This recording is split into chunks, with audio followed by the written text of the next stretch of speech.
release of several alarming FBI documents, raising doubt over the legitimacy of the probe against the former national security advisor. Former DOJ official Hans von Spakovsky tells Fox and Friends First the FBI investigation should have been closed. The FBI is a law enforcement agency. They're only supposed to investigate violations of federal law. They are not supposed to interfere in politics by trying to get somebody fired. That this was not a legitimate investigation. It clearly was not a legitimate prosecution. Meanwhile, President Obama is facing new criticism for leaked comments about the DOJ's decision, where he said the rule of law is at risk. Flynn pled guilty to lying to the FBI over election interference, a charge imposed by Obama officials near the end of his presidency. The World Health Organization now accused of withholding information about COVID-19 to help China. German intelligence claims China pressured the WHO to delay issuing a global warning during a phone call between President Xi and the agency chairman back in January. The Chinese Foreign Ministry maintains they responded to the outbreak in a timely manner. The World Health Organization also calling the reports unfounded and untrue. It will get worse before it gets better. White House economic advisors warning the pandemic could send the U.S. unemployment rate above 20%. Todd Pyro joins us live as 12 states are set to ease restrictions today. Hey, Todd. Hey, Carly, good morning to you. Senior economic officials saying that the next jobs report will show the unthinkable just a few months ago, that 1/5 of Americans are out of a job because of the virus. And while they expect employment to rebound in the middle of the summer, Treasury Secretary Steven Mnuchin says brace for more pain in the short term.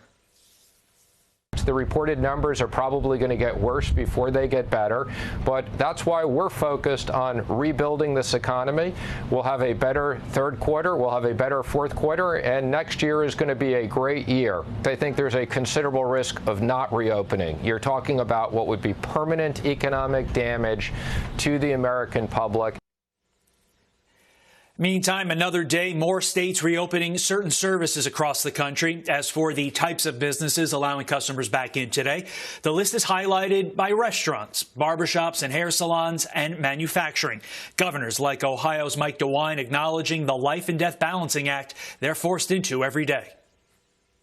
It's really a risk no matter what we do. It's a risk if we don't do anything. It's a risk if we do this. What we have done is come up with the best practices for businesses to reopen. The economy is not going to open no matter what we do, whatever we order, unless people have confidence. And we're trying to give them confidence. But at the same time, we're telling them, look, the virus is still out there. And there's this, Tesla's Elon Musk threatening to move his electric car making company out of California to Texas or Nevada because of shutdown rules that have stalled his operation. Well, in response, a California Democrat lawmaker not very happy, tweeting what's on your screen right now, later justifying her expletive in a rant accusing Tesla of violating worker safety and of union busting. On a more positive note, more than 216,000 people have recovered from the virus so far here in the U.S. Carly, back to you. Quite the tweet we just saw on our screen. Todd, thank you.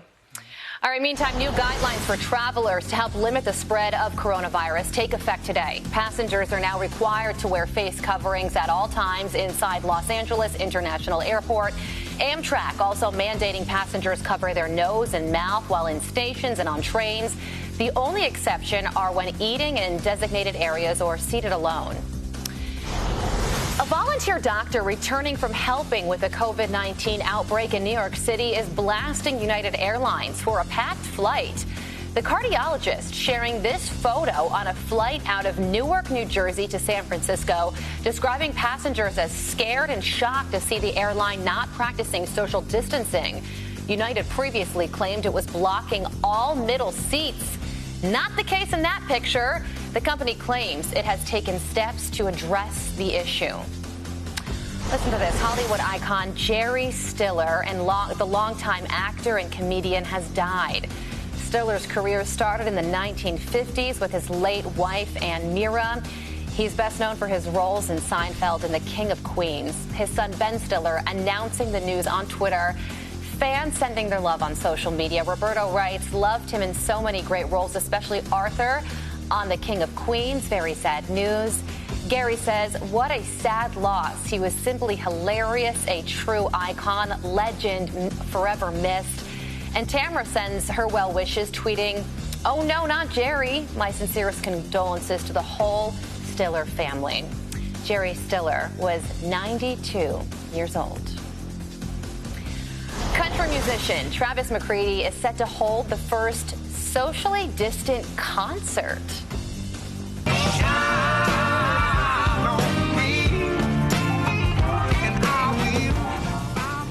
McCready, the former frontman of band Bishop Gunn, will do an acoustic set in Fort Smith, Arkansas this Friday. That's 3 days before music venues are set to open in the state. The town's mayor has said the concert is not following guidelines, but there are no plans to cancel the show just yet.